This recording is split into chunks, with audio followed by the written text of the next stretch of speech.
Au collège, je vous cite, découragement, fatalisme, manque de représentation positive, je ne veux pas tous les dire, si allez, manque de représentation positive, tentation de la délinquance et pression du groupe, ça fait beaucoup de périls pour les années collège. Là, vous travaillez avec Énergie Jeune et avec Entreprendre pour apprendre. Absolument. Alors, Énergie Jeune...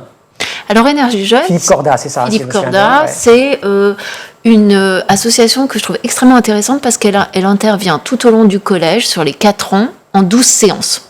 Donc, c'est une association qui est fondée sur le principe du déclic, donc en complément, évidemment, de l'enseignant, mais qui va jouer, encore une fois, sur ces prérequis qui permettent aux enfants de ne pas sombrer dans...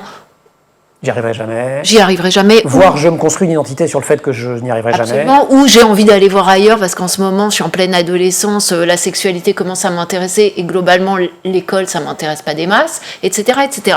Et comment il s'y prend ?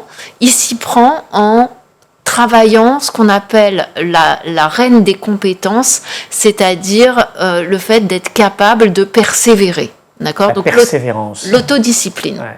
Et c'est assez intéressant parce que je pense qu'on ne connaît pas bien ça en France, parce que c'est assez... c'est très anglo-saxon, nord-américain d'ailleurs. Absolument, c'est très anglo-saxon. Ce qu'on ne connaît pas, c'est se dire, en fait, pour persévérer, ça veut dire comprendre qu'il faut être capable de retarder une satisfaction présente pour un gain futur, et une grande satisfaction future.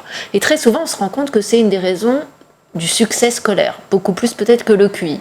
Et après, vous avez des sous-rubriques, je dirais, qui sont l'autodiscipline liée à ce principe, mais aussi le growth mindset, qui est de comprendre qu'on peut progresser en faisant des efforts et en travaillant, etc. Ça, on l'avait vu notamment avec Jérémy Fontagneux, qu'on a accueilli sur ce plateau la semaine dernière. C'est un de ses grands points d'entrée, lui aussi.